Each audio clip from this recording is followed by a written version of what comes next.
Hyperdive Heroes is a podcast for grown-ups, with cursing, depicted violence, and unsettling descriptions. Viewer discretion is advised.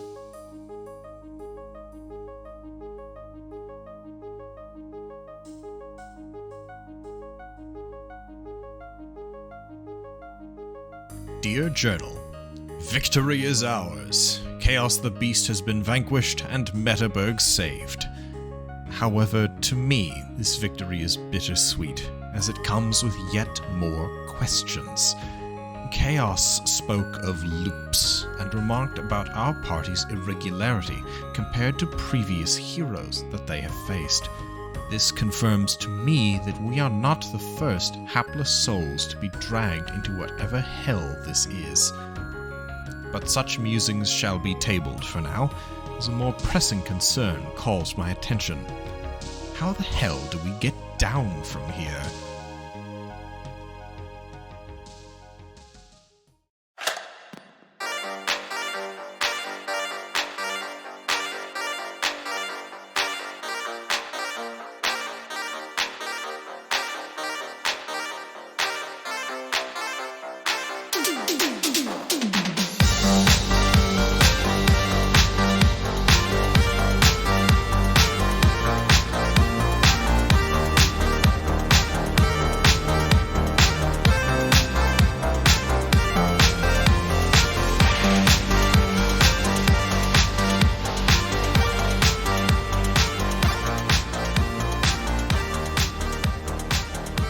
Hey, everybody. Let me introduce the podcast. I can't work under these conditions. This is unacceptable. Hey, everybody. Welcome to Hyperdive Heroes. And you know what? You're looking good today, I was going to say. Wow, look at you. Hey, everybody. I am your Dungeon Master, your rabble rouser, your game master, Thomas Kirkendall, here to embark on another wacky, zany adventure after our explosive battle in our previous episode. And today I'm feeling a bit like a wandering poet who wanders from town to town. And I am in your town now, right now, wherever that is. He's in your walls. I'm here. I'm in your walls. Isn't that fun? I'm in your walls reading your Isn't poetry. That fun? That's true. But yeah, welcome back to our podcast. We continue. Yeah. We are also in the walls. Yeah. Yeah. Do you want to introduce yourself from the Hello, walls? it's me. I live in your pocket. My name is Alexander. I will be playing the role of Robert Orion Bancroft, who is not in your pocket. He's in the wonderful world of Reverie, and he is very tired, but he is not allowed to sleep because sleep does not exist in this torturous existence. Over to you. What do you mean? No. Sleep does exist. Sleep does exist. You go to the inn, you pay some money, and you experience sleep. Experience. For a fraction of a sleep. second. Truly briefly. It is truly a brief experience. Yeah. Anyways, I am Daedra Rude, and I am playing Chad Ryan, the Hulk, but not Hulk, because that's trademarked. We call him the Hunk. The Hunk. We call him the Hunk. The incredible Hunk. Slime hunk. I mean, he is The devastatingly incredible handsome. Hunk. He is devastatingly handsome. The incredible White Hunk. Chad Kyle Ryan, the incredible Hunk. Yes. Yeah, he threw down. New MCU character. He threw down. Just dropped. If he gets really mad, he gets really buff and handsome. It's true. Oh, yeah. It's actually not that bad. No, Yeah. It's actually pretty crazy. He goes from he has an unfortunate mutation that just makes him buff and handsome all the time. He can't turn it off. It's a real sad condition. He just turns from Chris Evans in Not Another Teen Movie into Chris Evans from the Marvel franchise. Captain America. No, he just turns into he turns into John Cena. He just turns into Which one's hotter, John Cena? Oh wait, that's right, because Chris nobody Evans. can perceive him. Oh my god, he is John Cena. He just turns into John Because Cena. no one can see me. Guys. Damn, so true. Well, on that lovely note, I'm Tristan Riley. I play Sonny Summers, who probably wishes he had the handsome gene of the Incredible Hunk, but he's really just kind of average. He's hey. Don't sell yourself short. oh, well, thank you guys. It makes me feel good. But yeah, and he's got a bow and arrow now. It's what he's always wanted. Yep. And in this world, It's what I've always wanted, a bow and arrow. Finally, my dream has been realized. Yep.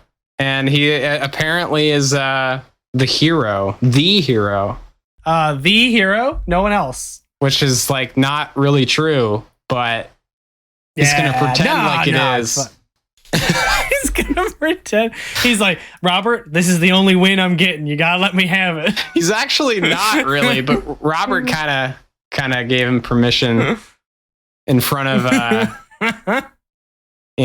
For Hector. Yeah. Robert's All right. just All right. like, it's So, not worth the in- battle, Sonny. Just let it ride. Yeah. Robert All right. Robert is permanently in the acceptance stage of grief. Just he lives there. He lives in acceptance. Sonny lives in anger. Yeah. He only lives in anger. I His first solution to everything is violence. And Chad lives in denial. I was angry. gonna say, yeah. Well, You're denial does angry. work. Chad lives in the teenage boy state of death doesn't exist and I am indestructible. Yep. Denial, exactly.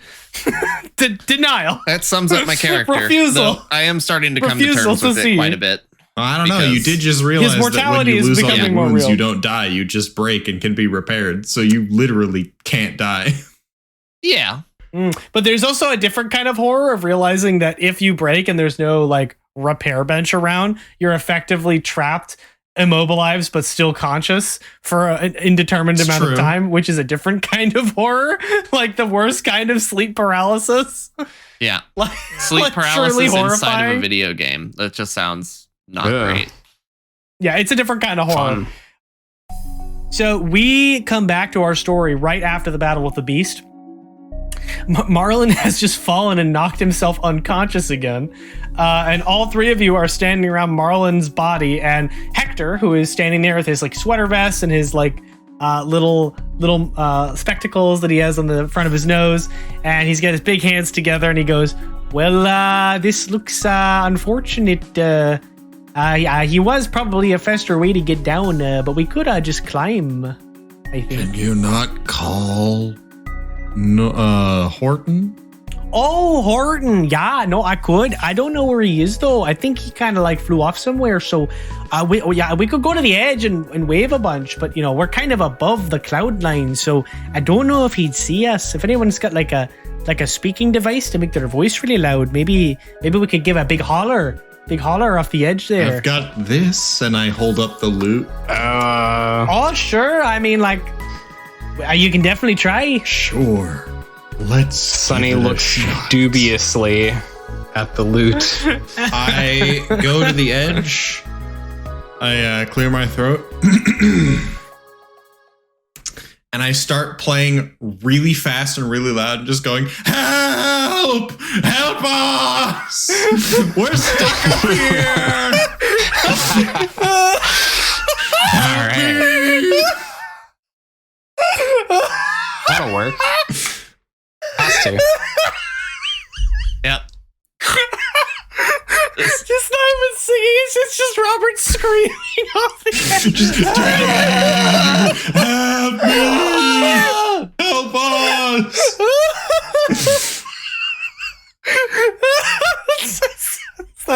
Just like on this tower, and it's like higher than the clouds, just screaming Just to the cloud wind. line.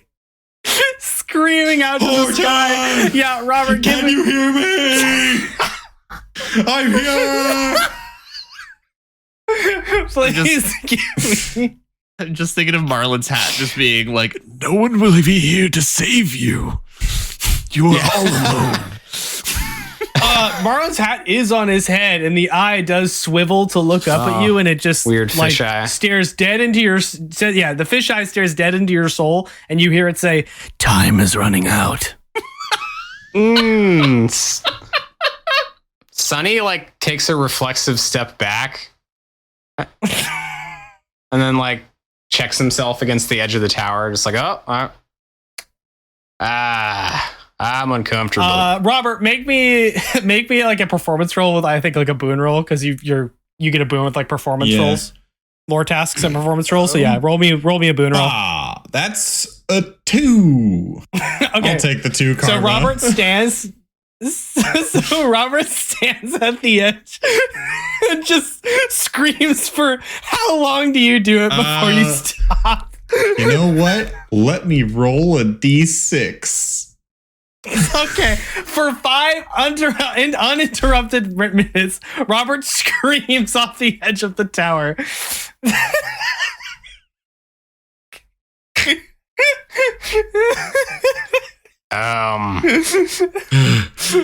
Robert, I think Robert's lost it. I don't think it's working, Robert. I think Hector looks over and he goes, "Is something wrong with your friend there? Your minstrel seems a little look, he's a little upset.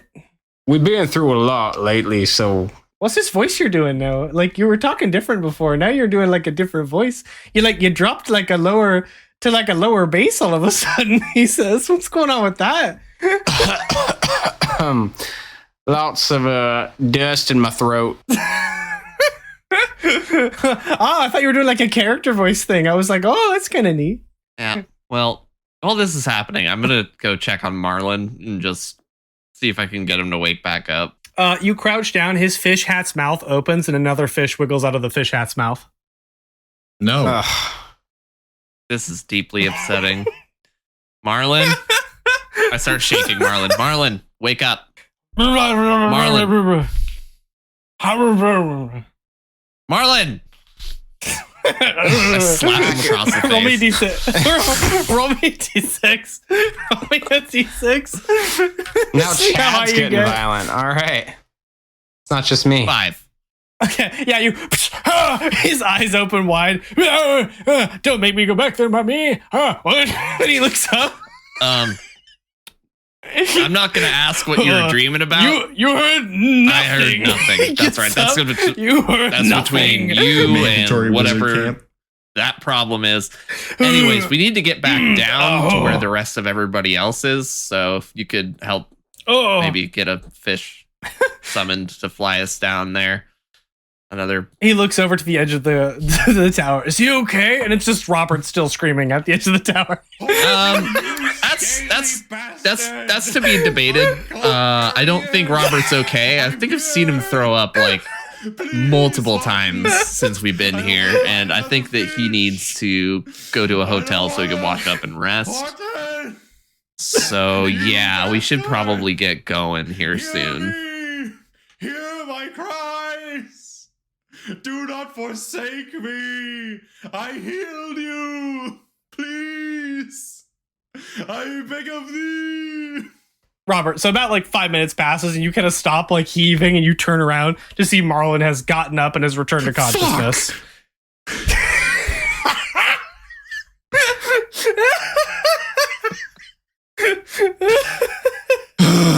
All right, fine.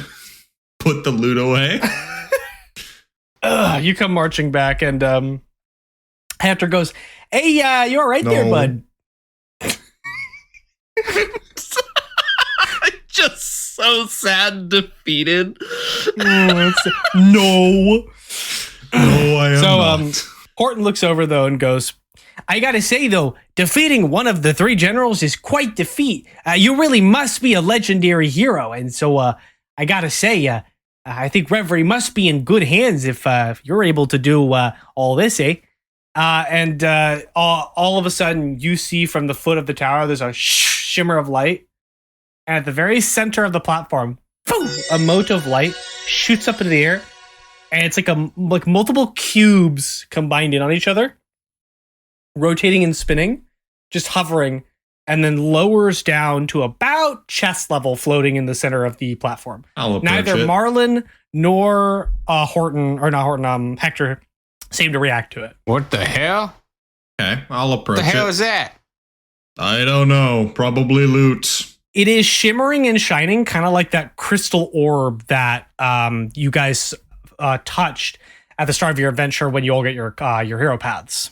Oh, okay. I'll poke it. So Robert, you touch it, and it gives a loud bing, and a window pops up, shing, with a congratulations, boss vanquished, and it says select your reward, and there are 3 reward options you can click. Okay.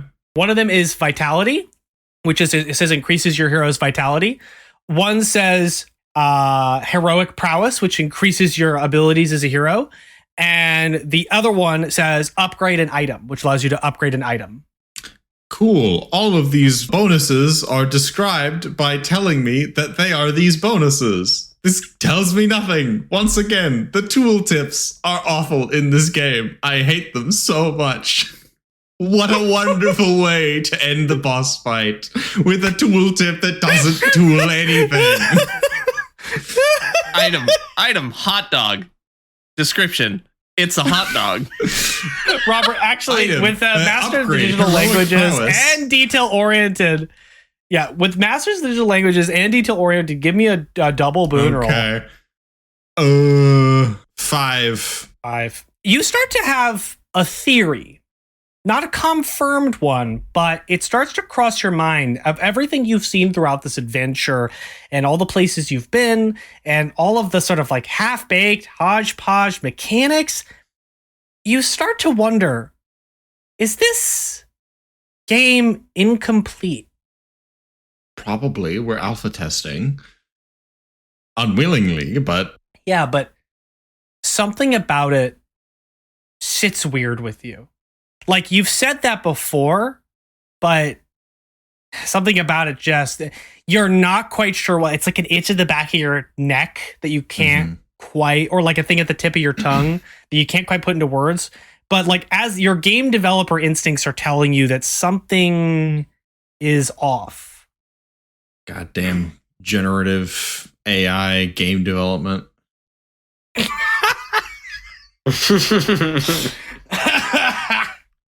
So, okay. But yeah. These tooltips tell me nothing. Sonny, get over here. All right. Chad, are you going to approach as well? Yes, I'm going to approach it. I want to see if I get anything or if I just get knocked back off the edge of this fucking tower. Okay. Chad dies. No. This is the story of how I died. I will reach out and touch the cube. The same window pops up for you. Shing! Congratulations! Boss defeated! Select your reward. And it has prowess, vitality, and upgrade as your 3 reward options. Okay. So it's not... It's per person. It's not specifically designed so that there's only one, because it's supposed to be one player. And the game isn't supposed to know that there's 3 of us. We're a fuck up. What is going on with this? So I'm feeling like this might have like slightly roguelike elements. Maybe. Maybe. Different runs, different loops, different rewards. You have lives too. We do have lives as well. It's a shame it doesn't tell me exactly what I get with these. No, it doesn't tell you anything about what you get. It just says shit like kind of annoying. Prowess. It upgrades heroic prowess. What the fuck is heroic prowess? I don't know. Robert, as a game developer, it's almost just like that's the stuff you would write in like the beta of a game before you actually like fill in the thing. Yeah, it's like placeholder text. Now, vitality is self-explanatory. It makes you tougher. So you don't really need a whole lot for that. But what the fuck does that mean? I will select to up my heroic prowess so we know what that does, I guess. All right, you hit the button. Bing. Yeah. Not much seems to change, but you feel like a rush of light shing around you, and you feel invigorated and more capable than before. You're going to permanently gain a bonus hero die. Ah. Damn, that's big. So now you have 2 hero dice. I feel good. I feel lucky. So yeah, you just feel more capable. Like touching it made you like you'd see Sonny take out his bow and spin it a few times, like with an expertise you have not seen from him yet. And he's like whoosh, whoosh, whoosh, whoosh, whoosh. And he's like cracks his neck. Like I feel good. Like you feel energized. I shoot some arrows like right over Hector's head as if I were shooting an apple. Oh, that's a good shot there. You missed me right there. That's the hero right there. That's our hero. That's my hero. Yep. What about you, That's Chad? right. What do you got? Well, let me touch the cube. So I touch it. What happens? What happens when I touch it? You touch it, nothing happens. Like with the crystal orb, I get nothing. Damn it. Well, it's because you're special. because you're special. Well, I could always try this, and I hit upgrade an item. It opens up your inventory to select an item. Hey, Chad, hop in. Okay, I hop into the inventory. That is selectable. I select Chad. Okay. Chad rises up out of the ether from your inventory and starts to glow. As energy fills up around him and flashes. And he drops to his, to the ground. No, I'm a +1 Chad. You are going to gain I guess this would be an aspect. Ooh, a new aspect. Yeah. Magic. You are now considered a magical item, which means you have the magic property, which also will affect you as a weapon or as a armor. If you are used, you are considered magical. Rad. So yeah, you have the magical aspect now. I'm a magical boy. You are now a magical item. So far, though, you don't see anything that's changed. Well, all right then. How did that go? I think I'm more of a magic boy now. I don't know what that means, but apparently I now have the label of magic. Okay. I kind of already assumed you were magic, but I guess you weren't? You've always been magical to me, Chad. Oh, thanks. But yeah, no. So now I went from a basic item to a magic item. Cool. Yeah. Whatever that entails, Probably I have no clue. Be more effective against certain enemies, I guess. It's probably good. Yeah. Fair. Any kind of I guess ghouls and ghosts maybe and Goblins. Yeah. You could always try. You could always try to equip him and see what happens. Equip me. Sure. See what happens. I'll equip him as a sword. Chad's whole body morphs into a mote of light and flies into your hand and reconstitutes as a sword of your choice of design, Daedra. Oh my god. Oh wow! Okay. It's not just Chad, So- like vertical Chad. It's actually. Oh my god, I'm This no is longer amazing. cursed Chad. This is great. Okay, so basically it's like a hilt with it's like a golden hilt with a lion on the front of it and two red rubies in the eye sockets. And it's like made out of crystal that goes all the way up. Ooh, that's really cool. Yeah, it's like a light blue, like crystalline color. When you are peering out to interact with people, they can see the reflection of you inside the blade. And you can perceive throughout the item, but you are an actual sword now. Wow. Hell yeah. Hell Nice. yeah. This is awesome.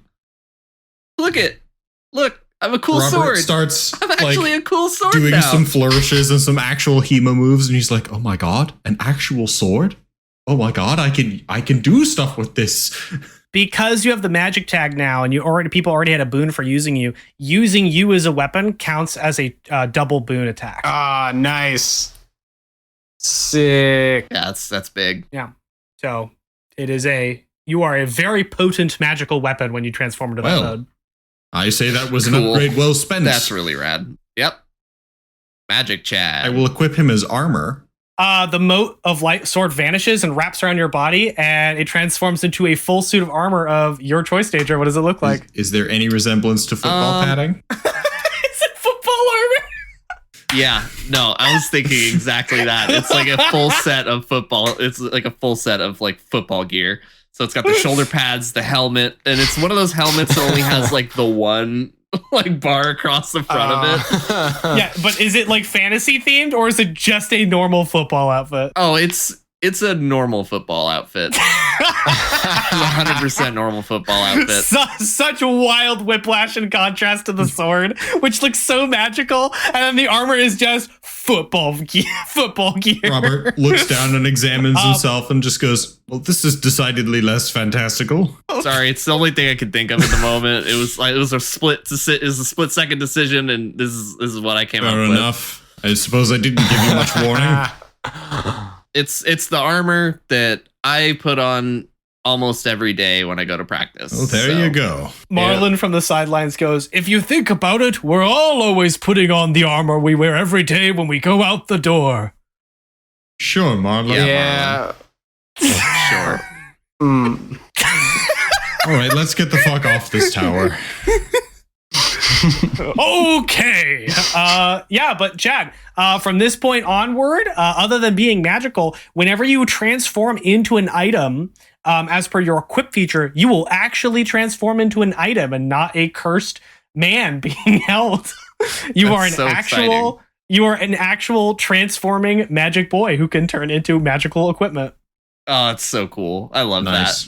And that will benefit all of Robert and Sonny as well, because both of them, you could turn into a bow. Oh, if I equip him his armor, does my armor value go down so that the target number is easier to hit? I will say it will make it go down by 1.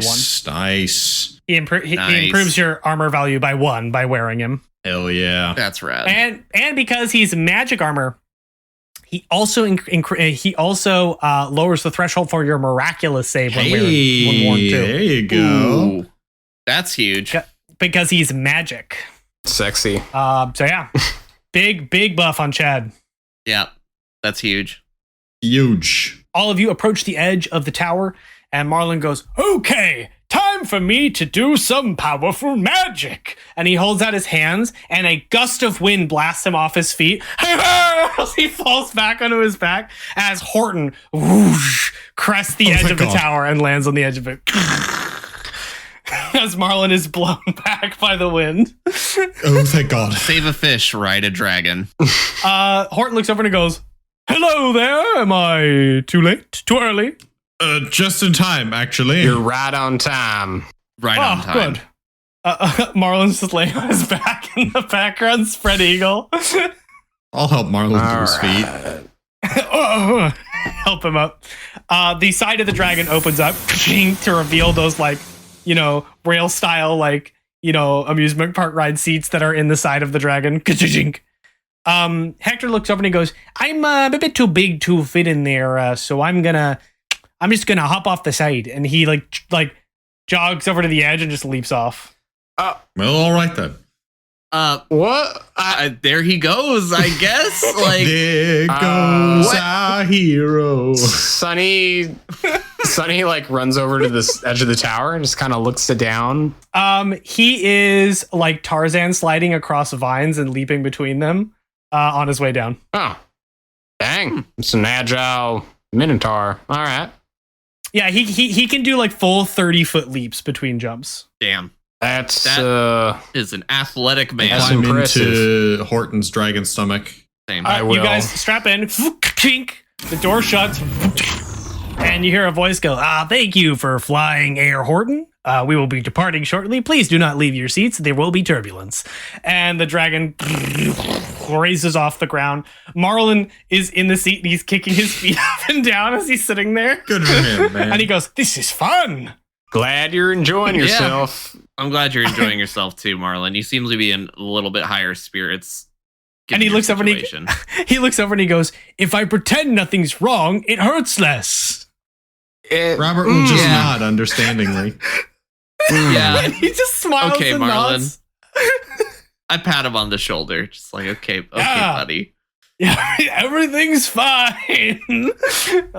Yeah, everything's great. No, it's not. It's the dragon whoosh flies down to the side and grabs onto the side of the tower where the opening that he originally made that exploded open when he breathed fire when a couple other people showed up for you guys to assist you guys, and his side opens up and you guys can kind of clamber up into the opening to the big central chamber at the top of the tower. You can see Steven is still there spinning webs kind of in the corner. Tori has disappeared. You do not see her. You see Drew is still in the corner holding Id. You see the dragon's body begins to slough and fall as it like sort of like melts and falls away as Horton leaps from it, sort of untangling himself and landing on the lip of the platform and entering the chamber as whatever's left of his dragon form sort of disintegrates into steam and like vanishes and comes apart. I thought it was themself. Yeah. Hey, Marlon, Yeah, you wouldn't happen to have another clam that cures what ails you, would you? Yes. Do you need another one? He reaches into his pocket and then he trips and drops a bunch of different clams and he goes, oh, and he like just drops them everywhere and he's scrambling between all of them. Do they all do the same thing or no? No. He like starts gathering them up. I'm sure it's one of these. Oh, Jesus Christ. Hector's already across the chamber next to Drew and he's leaned down. And Horton looks over and they look at you guys and they go, hey, nice show. Guys kicked ass. Sorry I couldn't help you. Yeah, thanks. It was a little rough at the start, but I feel like we really kind of came together and, you know. Hold on. I'm sure it's one of these, Marlon says as he's digging through the clams.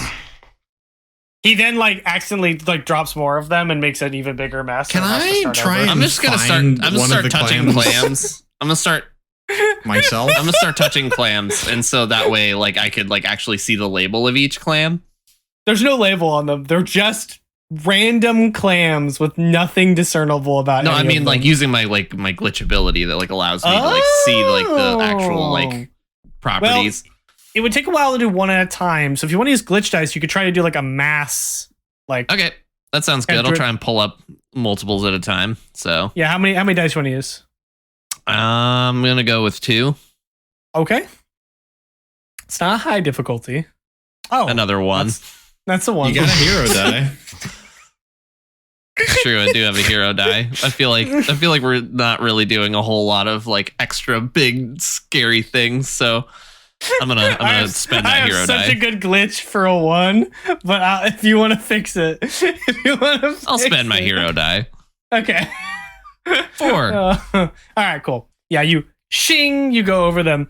There's actually quite a few names. There's a clam to cure what ails you. There's a clam to forget the sad things. There's one called a clam to attain ultimate unlimited power. There's one called a clam to remember home. And there's also one called a clam to, because a lot of them are repeats of the same thing, but like these are like the different kinds. And another one is a clam to get going. I'm gonna grab the clam to cure what ails you and take that over to Id. Can I have one of those as well? A cure clam? Sure. He holds up one of the clams that was to forget the sad things and hands it to Sonny. Well, I don't know what the labels are. Yeah, you don't know, Sonny. Right. As far as you know, he's just giving you one of the clams. Yeah, I'll get to work on cracking it open. I look at the clam that he gave you. I look at the clam that he gave you, and I'm just gonna be like, "That's to forget the sad things." Oh, what does that mean? It's not sad things. I don't know, but I feel like it's gonna give us amnesia if we take it in here. No, that's one of the cure ones. Trust me, I know my clams. Okay, Marlon. I look at Sonny. I mean, I look at. He gives you a double thumbs up. Oh no! Gives you a double thumbs up from the ground. Right. Okay. I just like slowly put it down. The hat eye swivels to Robert and just says, "You could forget it all the pain." Why do you keep talking? All right. I'm talking to your hat. Oh, the hat doesn't talk. It does to me. I would know. Just like you know your clams. Yes, of course. I'm a fish wizard. I know my clams. Anyway, let's get that clam over to Id. Keep picking them up. Yeah, I'm gonna take it over to Id. As you approach, Drew has tears coming down his face. And Hector is kind of leaned onto one knee looking at the two of them and looks to all of you guys as you approach. We have the clam. We have a clam It's, to cure what ails you. it's a bit late for that, Drew says. Oh no. Damn. So sorry, Drew. Wow. Yeah. I'm sorry. That really sucks. We should give her a proper burial. We need to fix what's going on here first. The city. It needs to be released. Hector looks over and says, only a hero can take the binder blade, so Sonny, you'll have to be the one to take it. Me? Right. Okay.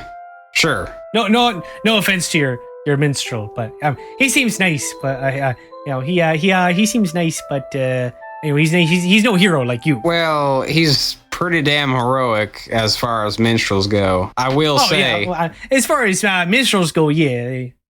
Right. I mean. No offense, Bobbert, but Robert. this guy here, he's the real deal. He's the hero. I mean, I don't think that's really I don't know. I kind of Marlon looks up and looks at you, Sonny, and slowly shakes his head while picking up clams. Like, don't do it. Don't bother. It's not worth it. Right. Like a weirdly sincere moment from Marlon as he meets your gaze and just shakes his head like, let it go. Like, let it go. Yeah. Shoveling clams into his coat. Well, I give Robert a trepidatious look. Right then.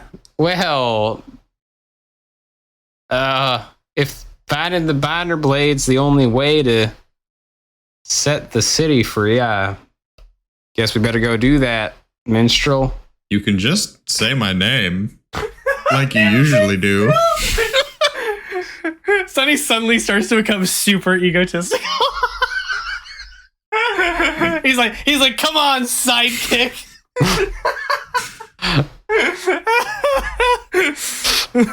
You didn't forget my name, did you? Did you take the clam? No, not. Come on, Squire. Of course not. Okay, good. I was just playing with you. All right. You can see that the large, like, glowing mound that was attached to it is sort of drooped slightly, but it's just this big thing hanging on the ceiling currently. Okay. So is the binder blade in her or in that? And I point toward the like node. Drew looks over and he goes, I don't know. Well, I can try reconnecting with it again. No. I think the fact that you were able to connect to it and have such control, I think means the binder blade is probably in there, and we should check that first. Can we physically reach it, or is it too high? No, it's like 100 feet up in the ceiling. Okay. Could you There are shoot vines the hanging vines down, that hold it up to make it drop? Yeah. I mean, is there a spot where the vines are thinner that I could shoot to make it fall? Yeah, but you'd need probably an arrow wouldn't do it. You'd need like a more powerful attack. Equip Sonny. Okay, so maybe like a Chad. Sonny, equip Chad. All right. I will equip Chad as I don't know. Could equip him as an arrow. Hand ballista. Yeah, I'm just like something big enough, like a boomerang.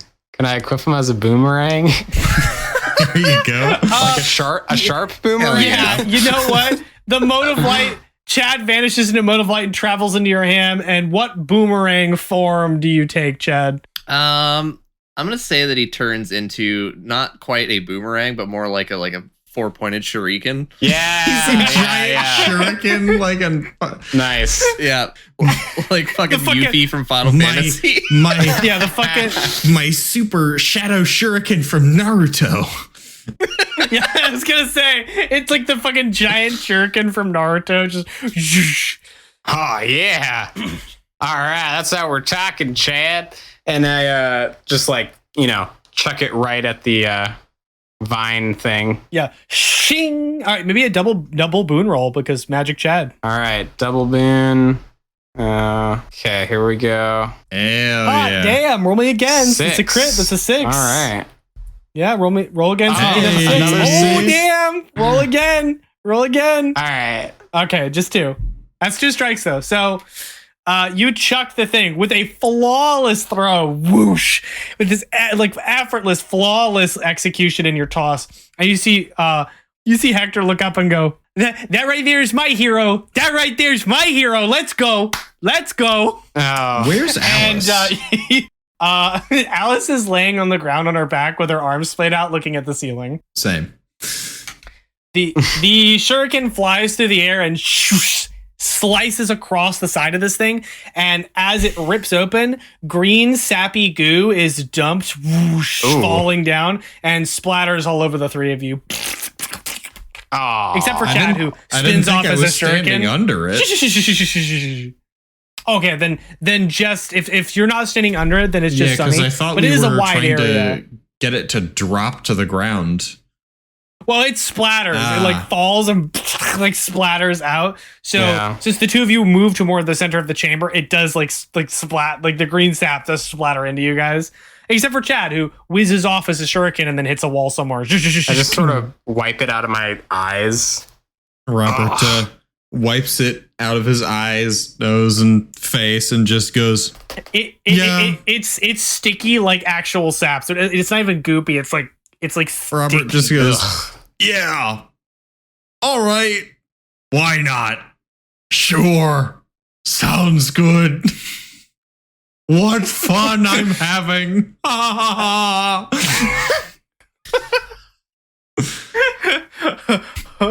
Horton looks over and he goes, you missed a spot. I'm sure I did. I don't think I care, though. But there is no sign of a sword specifically, just goop. Nice. All Nice. this for That's nothing. awesome. I'm gonna Oh, joyous teleport day. to Sonny's inventory. Okay, so you shirk advantage, just shing. And when it disappears, it's like a mode of light shoots across the room into Sonny. But more flashy than instantaneous. Oh. Fun. Robert goes and lies on the floor next to Alice. Alice is laying and looking at the floor and she goes, you too, huh? It never ends. Yeah. I mean, we're all here for a reason, right? Can't just be nothing. The meaning of life is what you make of it. What if I have no purpose? Then what can I make? Then you find one yourself. Even if you have to do it out of spite. But Robert, if I live in a world that doesn't understand why I should be, then how can I find a place in a world that has none for me? Because I'm sorry, I'm getting weirdly existential. I sunk into sludge for like a long time and I was drowning, but I don't have lungs. just So because I was the like world doesn't know drowning in why. muck and I couldn't breathe, but I can't actually breathe. I don't need to breathe. So like I got to thinking a lot and I was like, can I die? Can I experience death? Do I feel pain really? Because I'm not feeling it right now. She says. The truth of the matter is the world never makes any sense. And just because the world doesn't know what to do with you doesn't mean you can't find some purpose for yourself. There's nothing holding you back. Nothing that says you should be a certain Robert, way. I appreciate what you're trying to do. I didn't really want your advice. I just wanted to Fair vent. enough. I want to go home. Yes. She pats your back. Let it out. Just let it out. Oh my god. So At least she's Sonny, you honest. scan the chamber. You see no sign of the sword. It's not in the vines, like poking around in there. Well, I look over at Id's body You do see that she has like veins of green through her body, and her arms are like kind of made of plant matter as well. I respectfully approach and look at Drew, and he looks up and wipes some tears from his eyes, kind of somberly looking at you. Hey Drew, I have a feeling that the sword might be inside of her somehow. What? Bound to her magically. Do you mind if I just see if there's some way I can bring it forth? I guess. Thank you. And I'll kneel down and just sort of lay a hand on her shoulder, see if anything pops up. You feel something like a thrum of energy that tickles the bit of your palm, like something you can grasp, something powerful and almost like alive, like electric. Whoa. What's that? You feel like you could pull it forth if you wished it. I wish it. I will to draw this forth, whatever it is. You focus on that tingling and you draw from it and you pull it. Shh. And you watch as this green light emerges from Id's body as the plant-like features recede from her hands and the veins of green disappear. As conjured into the air is a beautiful sword made of vine and plant with a leaf-like blade that extends out, and a guard made of like a bushel of leaves that you then grasp into your hand, and there's a shimmer of nature energy that flashes out, and you hold in your hand, Sonny, the first of the artifact swords to be collected, the Binder Blade. Well, hey guys, I got it. Hector looks over and he goes, he really is the hero. He can hold it. Oh, this is big. That's my hero right there. That's my hero. Robert holds his hand up while still laying flat on his back, gives a thumbs up, and then drops it back to the floor. Drew goes, could you maybe reverse all this with the blade? Right. Let me try. I close my eyes and just sort of try to focus in on the sword, see if I can do something. Okay.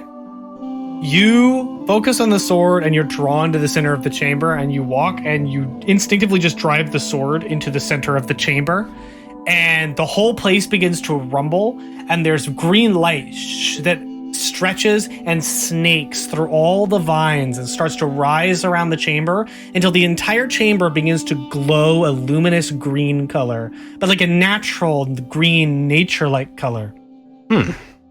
Little wisps of light begin to fly and travel through the room as the whole tower, this whole monolith, begins to shake and rumble. And the platform that you're all standing on falls away, but not fast, like slow, like an elevator, begins to drift down as the top of this tower unfolds and begins to shatter and shimmer into golden green lights that scatter across the horizon in the sky. As this elevator drops, the whole monolith comes apart and shimmers into light and begins to scatter in every direction as you slowly descend through the monolith, sort of in a spiral, as this place is sort of like coming apart. And you see all the nodes sort of reconglomerating and spinning and following you guys kind of in your wake, like planetoids following a star as this thing spirals through this place. It is, without a doubt, one of the most beautiful things any of you have ever seen. Whoa. Wow. Like being in the middle of a flying star surrounded by planets, you descend through the shimmering natural colors down to the emerald dome at the very bottom where the platform lands, and all the nodes sort of congregate into a giant dome that all the nodes sort of intersect with all these bridges into this big dome. And so it's like the little emerald dome with a dome of the nodes kind of around it. And as that light is all fading, the platform sort of slides off the side of the dome, kind of gliding along the side of it to the ground, to the front of the Emerald Dome, and dissipates as you're all left standing on the floor of this this viney floor that sort of starts to solidify and straighten out and twitch and flatten into just a big foresty like floor that you could walk across, with a couple pathways made of like stone that are sort of emerged or revealed or reconstituted from the mass of vines and dirt and earth. As before long, you're standing in this domed city of intersecting bridges and hovering like nodes where these neighborhoods would exist. And you see all of those bird-like creatures descending, hundreds, thousands of them, to the grounds below. And as they all land and tip forward, you see all of their backs unfurl as what appears to be like elven citizens of Metaburg begin to gasp and emerge from the backs of these bird-like vulture creatures. As Metaburg is restored. Wow. We did it. Robert tries to We stand really up, did it, but guys. the sap has solidified and he's now stuck to the floor. Of course. Oh. Of course that's what happened. Marlon goes, "Don't worry, No, Robert!" no, and he no. sprays you with a blast of seawater. A blasted jet, a wash of seawater buffers into you, Robert. And you are cleaned, but soaking wet and covered in seawater. And so it happens again. Marlon gives you a thumbs up and he goes, "I'm helping!" Sure. All the people begin to disorientedly climb out of these like vulture creatures that they've been trapped in, and they're all kind of looking around disorientedly, like all their eyes kind of blurry. And all of you are standing alongside Hector. A bit behind you on the ground, Robert is laying covered in seawater, in a puddle of seawater next to Alice. And even further a bit behind them is Drew, still holding it in his arms. Robert stands up, which is made difficult by the fact that his clothes are now laden with seawater. Yeah, you slosh a little bit. You get up. The weighted clothes. It's okay. You're just upping your power level by wearing weighted armor. Sure, Chad. Just train in the soaking seawater. Let's train go in with it. that. Silver linings, right? Hector raises his hands and he goes, "Good people of Metaburg, we have been saved by the hero." He gestures, and he gestures to Sonny. Robert Sonny claps. just looks at his feet, It's the, looks down. I imagine when Robert claps, it's like the Shia LaBeouf clap from that one video where he's like dead staring with the most serious dead stare.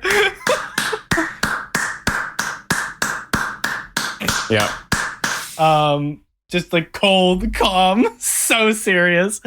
And the people begin to run forward, and you see people begin to cheer, and they go, "Is it true? The hero has come?" And Hector gestures to you, holding the binder blade in hand, something only the hero should be able to do. And the people cheer, raucous applause, as Sonny, you are lifted into the air, and the people carry you and are cheering for you as you're carried aloft. All right, where are we going?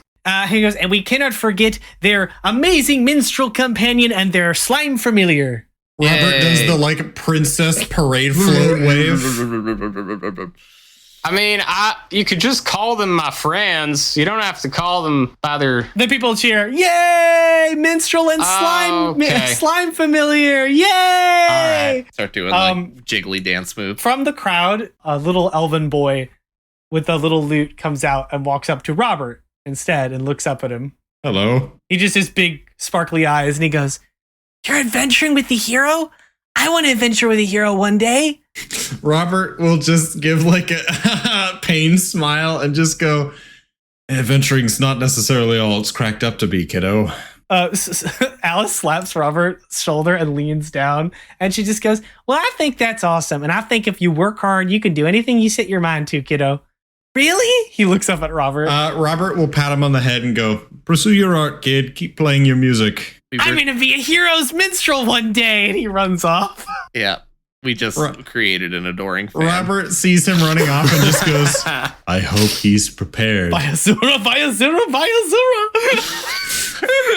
It's the hero of Reverie. So you watch this kid run off into the crowd excitedly, and Alice stands up and looks at you and she goes, be nice to kids. Leave your issues at the door. Adventuring's really not all it's cranked up to be, Alice. I'm just being honest. You've been with us for like 2 days. Yeah, and you're already having but I'm not going to crush children's dreams. What? She's like, I'm not going to crush children's dreams, you should though. pursue his music. Make art. I mean, maybe not go adventuring. Alice puts her hands on her hips and she goes, oh, you're the unfun parent. I see how this is. And this is not the first time I've been covered in seawater since I got here. I've never been to the ocean. I can take you there, Marlon says. Hold on.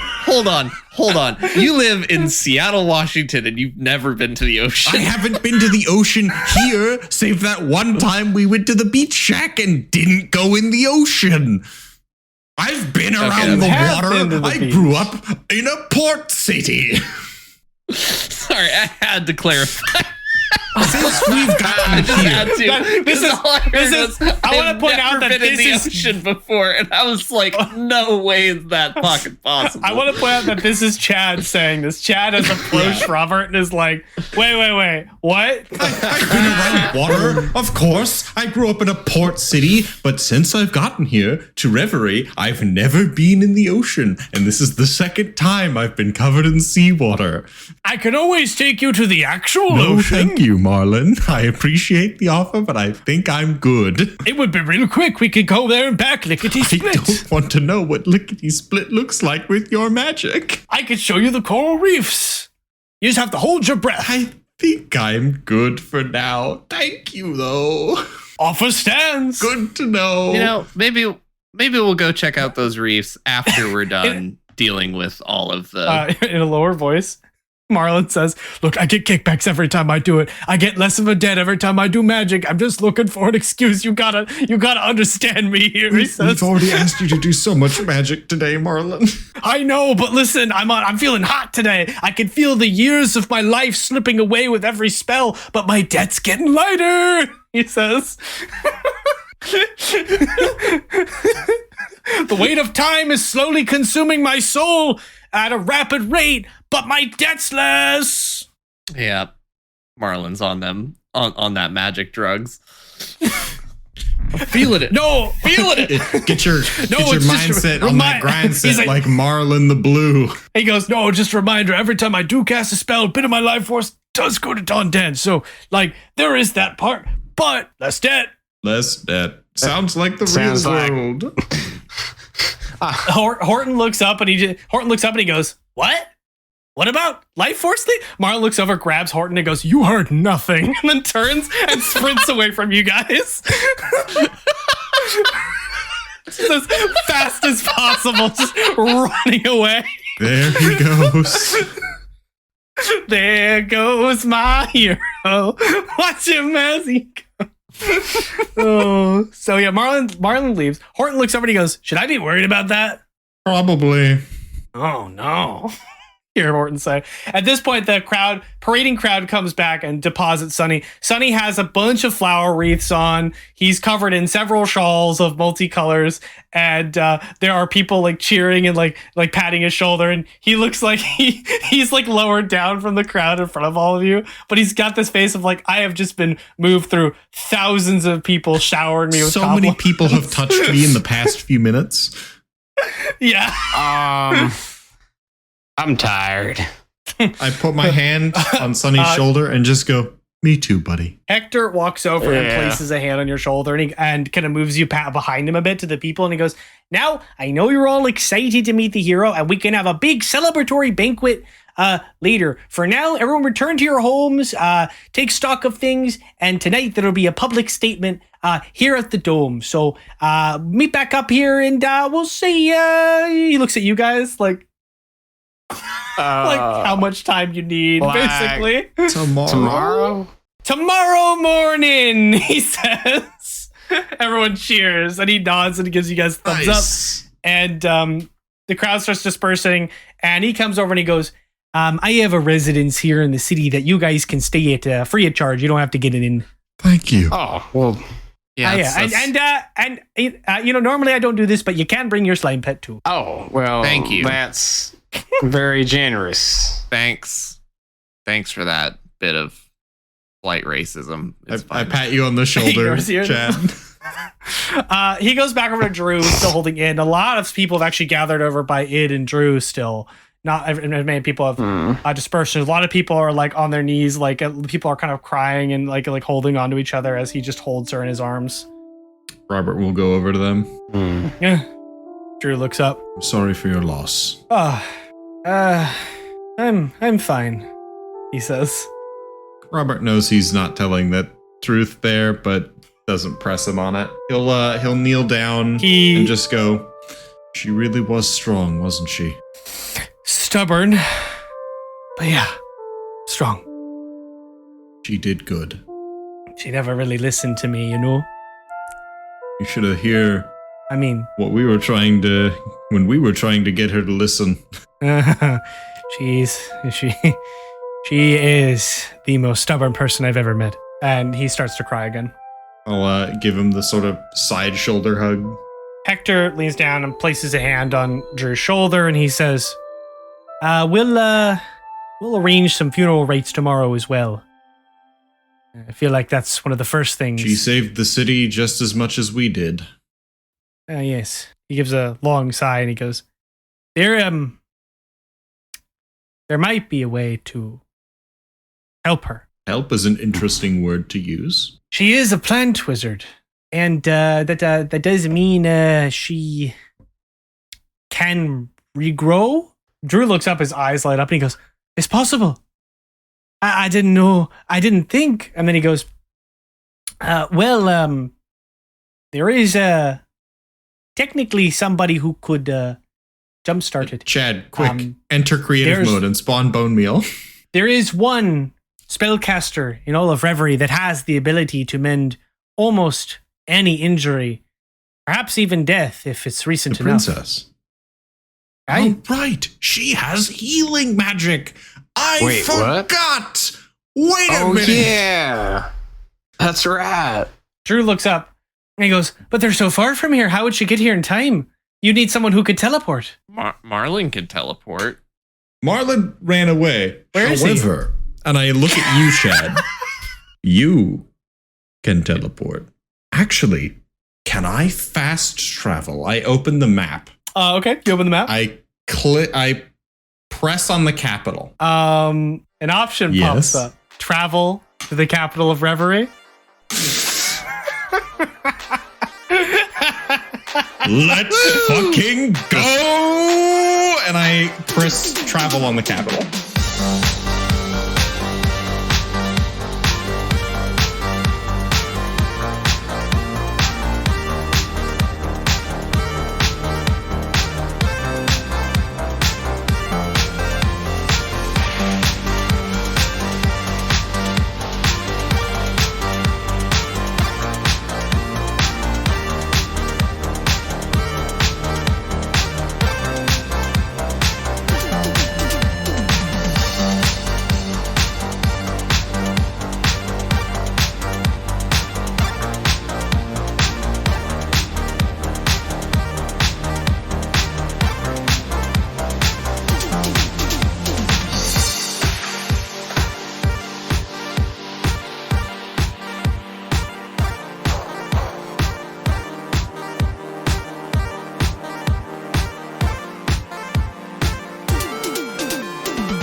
Thank you all for listening to Hyperdive Heroes.